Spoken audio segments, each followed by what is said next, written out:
Often prayer becomes a list, and far too often that list is self-serving. And so where I realized that I can talk to God, and sure, it's a prayer, but for me it's more of a conversation. I literally in my truck on my way to work or on my way home will talk out loud to him.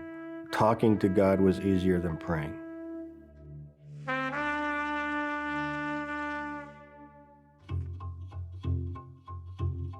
Pretty much I've been raised a Adventist all my life. My father was ordained, as a pastor working for the conference, and my mom wound up working for the conference too. They were in the literature work, and somewhere along the line there, my dad separated from working for the church. There was a thing where the church as a whole decided that they were going to stop doing formal literature work. When this change occurred in the conference, I saw it hurt my family. I saw it as the church hurt my family. It was awkward for me. I was in high school at the time. I'm a big person with loyalty, and it sat wrong with me. And so things started to change in my life. There was a lot of things that went on during those formative years for me that I saw was just outright hypocritical behavior. I was raised at a time where most people my age were raised, where it was very legalistic. You were either right or you're wrong. You're either sinning or you're not. I did not come up in a time where it was about a relationship with God. So for me, I felt like, by the time my feet hit the ground in the morning and I would walk 30 feet to brush my teeth, I had already sinned for the day. I was done. And I just figured, how are we supposed to have this relationship? To me, it was just, we somehow have to live a life with no sin, and that's how we get to heaven. I just thought, you know what, Lord, I know there's a God, but I don't know what to do with you. I don't know how to relate to you. It's probably best that I just set you on the side. And I don't want to be like the people around me that are supposed to be helping me, and meaning I don't want to be hypocritical. So for me, I either have to do it or I can't do it. And probably in 1987, I was a junior in high school. I stopped going to church, and it wasn't until about 2003, one of the times I think back to that really opened my eyes was I picked my daughter up from school, and she was 7 or 8, and she was sitting in the back seat, and we were driving, and she was talking. She would always talk to me about her day at school, and she would always talk to me about Bible class. But I told her, I said, honey, I'm really glad that your school teaches you guys and they express God to you as they do, because it wasn't like that for me. And she said, what do you mean, Daddy? And I said, well, I don't really know how to put it, but it just seems to me that you're kind of being taught that it doesn't have to be everything about right and wrong. And she said in her little mind, she said, you mean it's just having a spiritual relationship with Jesus? And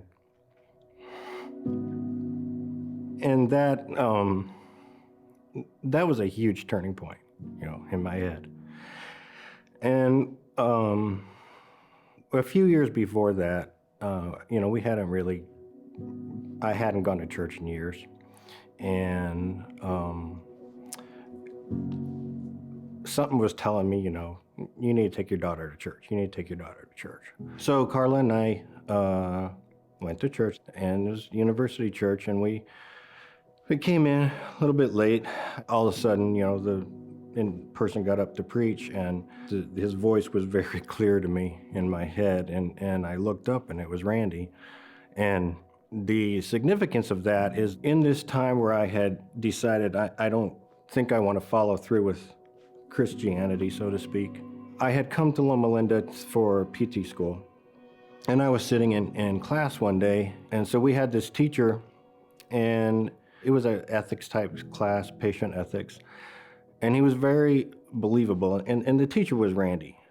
And I found myself enjoying wanting to go to this class. In my head, I said, you know what, God, If you can find me a person or a pastor like that, I'll come back to church. That was in 1990, summer of 1991.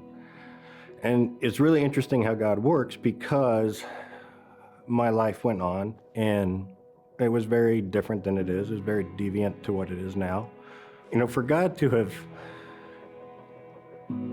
heard me say that and brought me somehow to the church.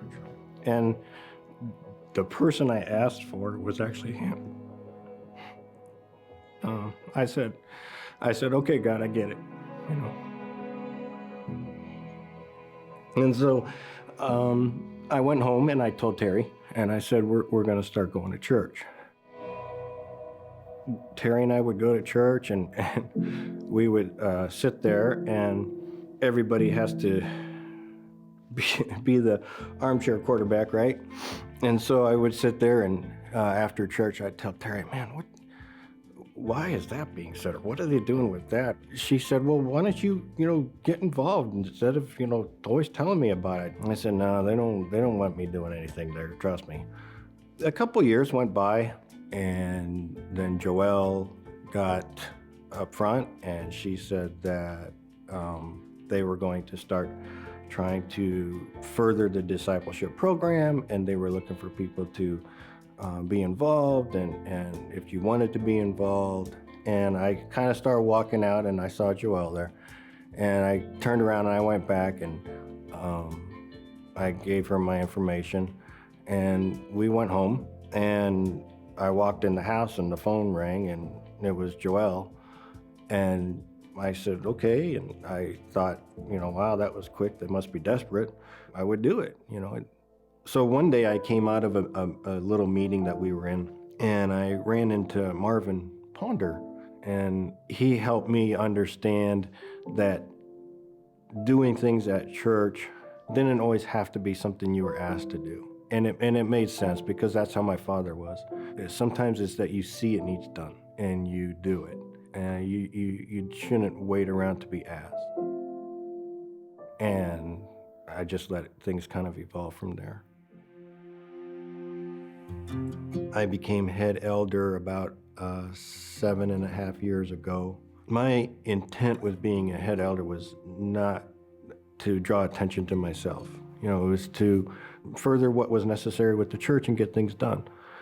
I'm like anybody else, I still have a lot of sins and stuff I work through and struggle with, but I do see that I see changes in myself. Obviously, it needs to be stronger. There's more work that needs to be done there. I would hope that the person that can answer that question the best would be Terry.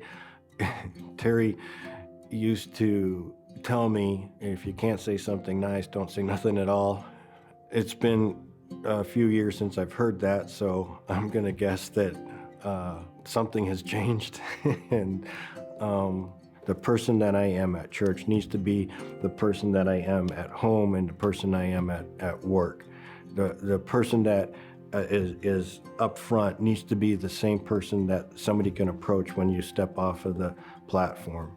The more authentic I am with God, the easier it is for me to be authentic with myself.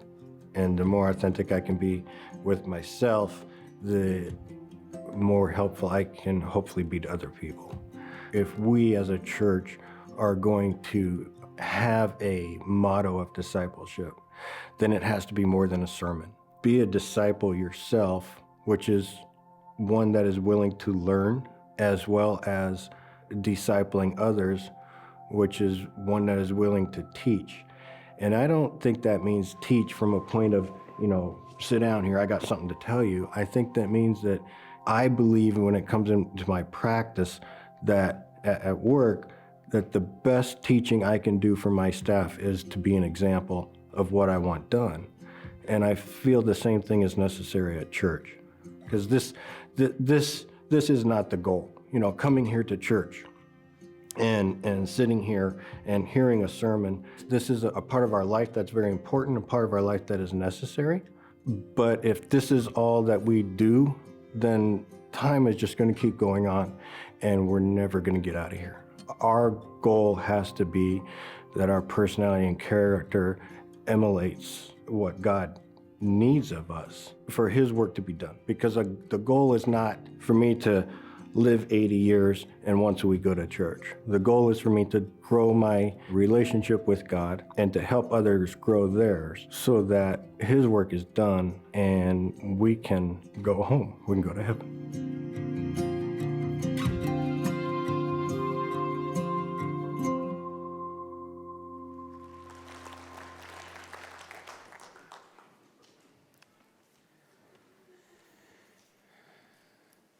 Friends, that really is what it's about. And I covet that relationship, that experience for every single one of you. That's why we're here. So last week, 3 friends came up and received gifts. Right, Karen? We were talking about the fact that putting our spiritual gifts to use is more than just putting our spiritual gifts to use. It's living in readiness for the coming of Christ. That's one of the key elements. So our 3 friends, like Phil back there, they received gifts with 3 strings attached. You've got to use them this week, that is this past week. You've got to include someone else in what you're doing. And you have to capture it on your phone. We're not expecting Hollywood, but we're expecting to be able to see what it is that you did. So I want you to watch what our 3 friends did this past week. I woke up this morning and started brainstorming who could I share this with. And I thought of a sweet, wonderful young couple who is going through a rough patch. And they're very near and dear to my heart. So I gave her a call this morning and I said, hey, I've got this gift card that we could share that was gifted to me from the church. And I was wondering if there's anything you need, anything you want to go shopping for or go to dinner. And she said, well, actually, I was just about to place an order on Instacart for our groceries this month. And I was going to have to put it on my credit card, so that would be wonderful. I said, okay, let's go spend this handy-dandy gift card on your groceries. So I just got a text from her. She said, thank you so much for choosing us to help out. I really am amazed that God had you think of us right when times got tough and after we had been doing so well for so long. So thanks, Loma Linda University Church. Courtesy of the University Church, not me, it's the church, and we're going to provide the $100 gift card that the store can use at its discretion for assisting people with purchases that can use the boost. So anyway, that's what I'm going to do now. Let's hand it to Alicia. Is that right? Yeah, thank you. Thank you very much. Now This she is will a be in really- charge, not my discretion, hers. This is a really good gift for people at the store that they will really appreciate it because we have a lot of customers regularly coming almost every day. So probably I will surprise them today with this card. Awesome. Mhm. That's the whole Thank idea. you. Oh, great. So I thought long and hard about what I should do with the gift card, and I decided that I should give it to the Redlands Adventist Academy Jazz Band, which I'm a part of, because every year we don't get a budget to buy new music with, and so this gift card would really help so we can buy more music and keep playing. Beautiful. Thank you so much. To Karen, to Daryl, to Phil, thank you so much for the creativity and the caring. It's deeply appreciated. Now, I'm going to guess that when the 3 of them left church last week, there was one question on their minds. One word question. And that question was, how? How am I going to put this to use? How am I going to do what they asked me to do at church? And that's the very question we're asking ourselves today. We're together for the 5th time talking about spiritual gifts, and now we come to the question of how. It's really a twofold question. How do I determine what my spiritual gifts are, and how do I put them to use? We're especially going to focus on the first one, but we'll say something about the second as well. So a very quick and easy answer to the how question is to go to our website, LLUC.org, and on the home page you will see a link that says Spiritual Gifts Test. Click on that link, follow the instructions, and that will be a very helpful journey toward determining what your spiritual gift set is. And then you can fill out a volunteer form, and that will help you know how to put it into practice. That's an easy answer. However, it may surprise you to know that when Paul wrote to the church in ancient Rome, almost 2,000 years ago, he did not say to them, okay, friends, go to www.lluc.org and click on the spiritual gifts test link, and you'll find your spiritual gift. Paul didn't say that, surprisingly. But he did say something.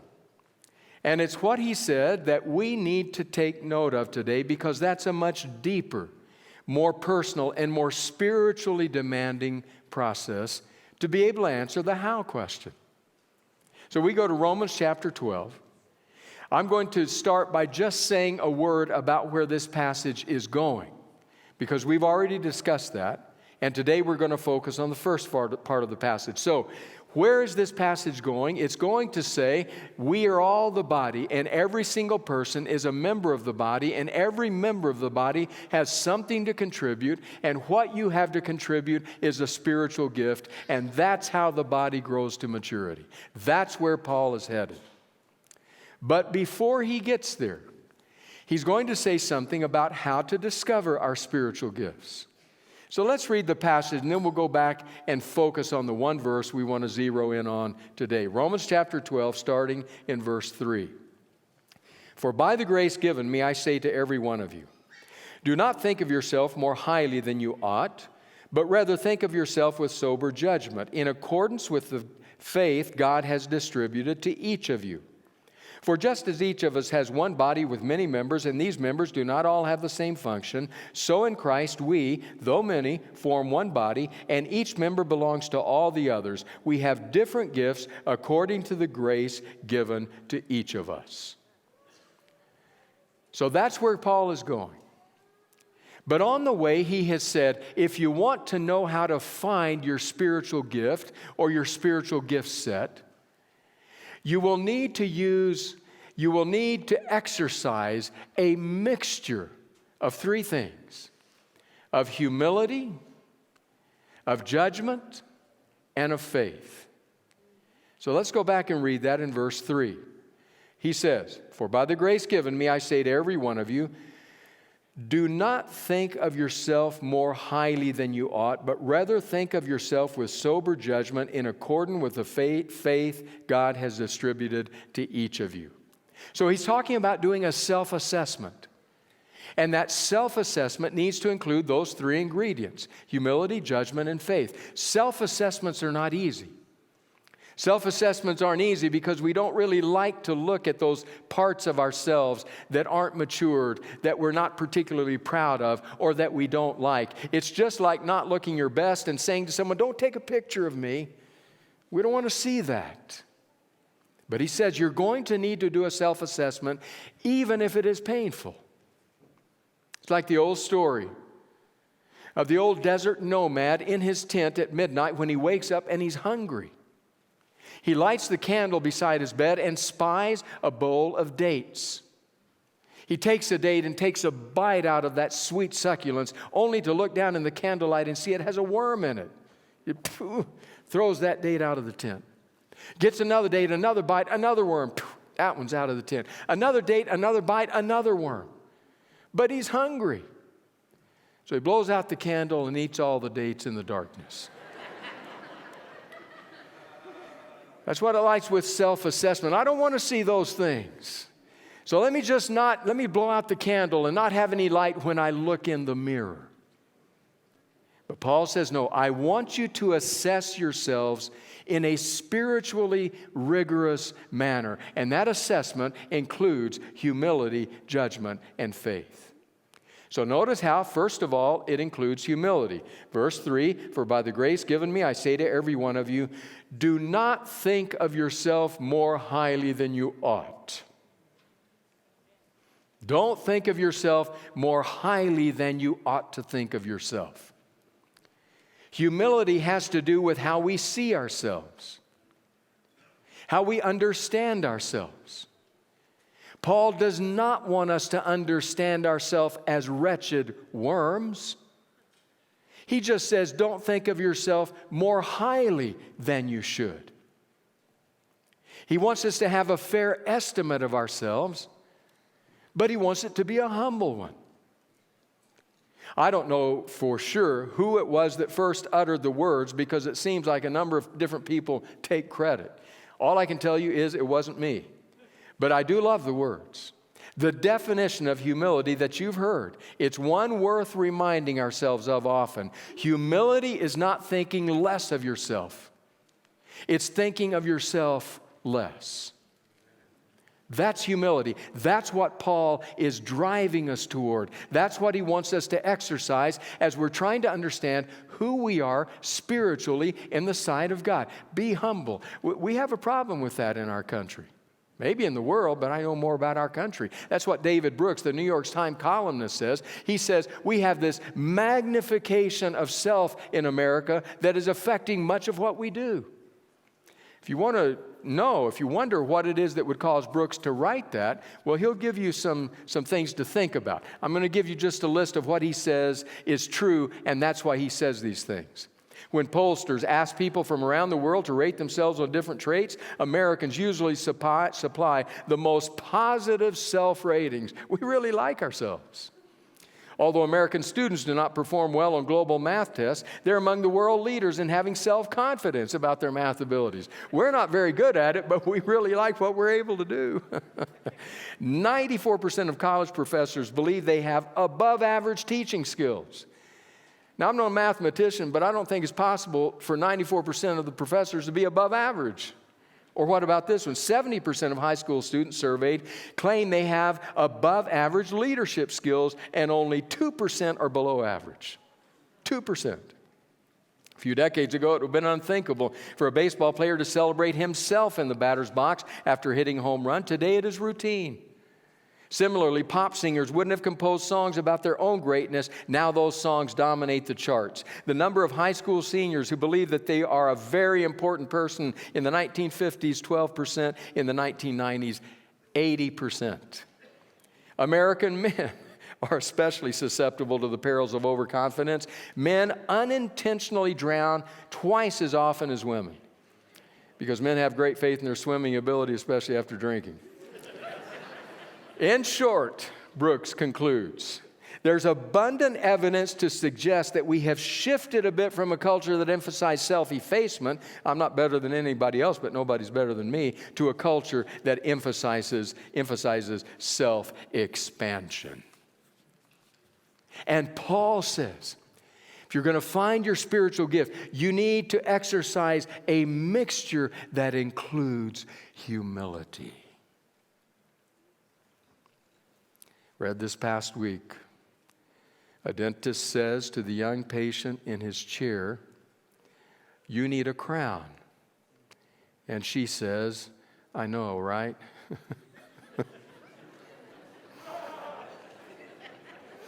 Takes a minute.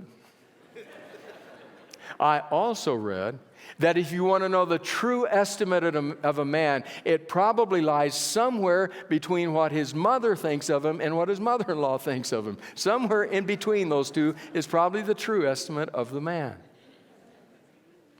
I love the words of Ellen White when it comes to these matters. Listen to what she says. In choosing men and women for his service, God does not ask whether they possess learning or eloquence or worldly wealth. He asks, do they walk in such humility that I can teach them my way? Can I put my words into their lips?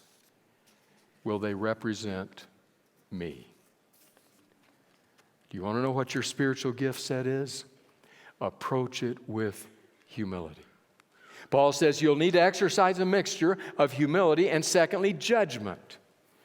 Humility, judgment, and faith. So we go back to Romans 12:3. What does he say about this one? He says, "For by the grace given me, I say to every one of you, do not think of yourself more highly than you ought, but rather think of yourself with sober judgment." There are a number of different directions, a number of different nuances which we could follow in the meaning of that word in the original. Judgment, what you think about yourself, but also, does that reflect reality? One of the ways you can best know whether or not it reflects reality is, what do those around you say? So if humility is how we see ourselves, judgment is how others see us.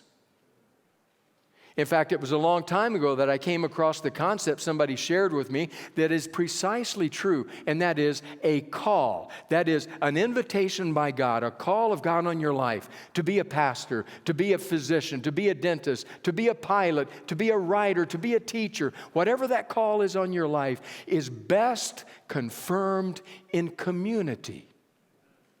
In community. That means, Mom and Dad, what do you think? Husband, wife, what do you think? The people I know best who know me best, does this match me? The body of Christ where I worship, do you see it in me to such a degree that you would set me aside for this task? How do others see me? Is there a match between what I think my gift and my call is, and between that and what they see in me? It's wise to have a little bit of lessened confidence in ourselves. Maybe not quite as much certainty. Maybe willing to hear what others think and say. That's actually underlined in a rather surprising and poignant manner by Tomas Chamorro-Premuzic, a psychologist, who in the Harvard Business Review writes this: "There is no bigger cliche in business psychology than the idea that self-confidence is key to career success. It is time," he says, "to debunk this myth. Self-confidence, that's key to my career success." He says it's time to debunk this myth. In fact, low self-confidence is more likely to make you successful. Just think about that for a moment. In fact, low confidence is more likely to make you successful. After many years of researching and consulting on talent, I've come to the conclusion that self-confidence is helpful only when it's low. Sure, extremely low confidence is not helpful. It inhibits performance by inducing fear, worry, and stress, which drive people to give up sooner or later. But just low enough confidence can help you in the following three ways. Lower self-confidence makes you pay attention to negative feedback and be self-critical. Second, lower self-confidence can motivate you to work harder and prepare more. And third, lower self-confidence reduces the chances of coming across as arrogant or being deluded. In brief, if you are serious about your goals, low enough self-confidence can be your best ally to accomplish them. It is therefore time to debunk the myth. High self-confidence isn't a blessing and low self-confidence is not a curse. In fact, it is the other way around. So, it is good to hear what other people say if we're going to exercise the kind of sober judgment of which Paul writes. We need to know how other people see us. After first service, Dr. Chris Job stopped me right out there in the courtyard. He mentioned a name that some of you will immediately recognize, the name Sandy Koufax, kind of the GOAT of his age in Major League Baseball. Dr. Job said, I talked to Sandy Koufax. He's Dr. Job's an orthopedic surgeon. I talked to Sandy Koufax, and he said, I am training pitchers in the minor leagues. The minor leagues. Because by the time they get to the major leagues, they know it all. They don't need anything. They don't need me to train them. So I go to the minor leagues. Lowered self-confidence, judgment.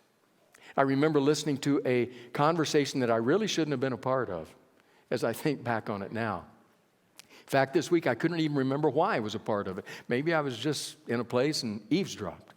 But it was a conversation between some of the theology faculty members where I was studying undergraduate theology. And they were talking about us, about the students. And they were talking about the fact that there were some students in the theology program that clearly did not have ministry gifts. They weren't matched. And they were saying, how can we, in a delicate, in a kind manner, let them know that? And how can we help our students succeed in other areas? There's one student along in there that I happen to know who, going into pastoral ministry, he didn't like people. I don't like people. Don't want to be around people. Okay, well, have you been to church by any chance? There are people there. People are going to be a lot of your life if this is where you're going. Judgment. Sober judgment, says Paul. So if humility is how we see ourselves, judgment may be how others see us. Both become critical in the process of understanding where we're gifted. But he's not done. It's a mixture, he says. You will have to engage in this mixture of humility, of judgment, and of faith. Go back again, verse 3. For by the grace given me, I say to every one of you, do not think of yourself more highly than you ought, humility, but rather think of yourself with sober judgment, obviously, in accordance with the faith God has distributed to each of you. Faith. So how does faith play into it? Could it be that it plays into it in this way? This book is filled with, has many examples of people on whom shoulder God placed his hand and said, I have a purpose for you. There's a task I want you to do. There's a calling I want to extend in your life. And those people said, oh, no, not me. You must have meant someone else. Have you lately read? Some of you are reading through the Bible with us this year. Wonderful journey. I read again. Moses and his dialogue with God. God says, Moses, I want you to do this. And Moses says, no, I don't want to do that. But Moses, this is what I'm calling you to. I don't want to do that. I can't do that. But Moses, I can't speak. Moses, I'm sending Aaron. Oh, don't send him. Please, I don't want to do this. Could it be that faith comes in by allowing us to see how God sees us?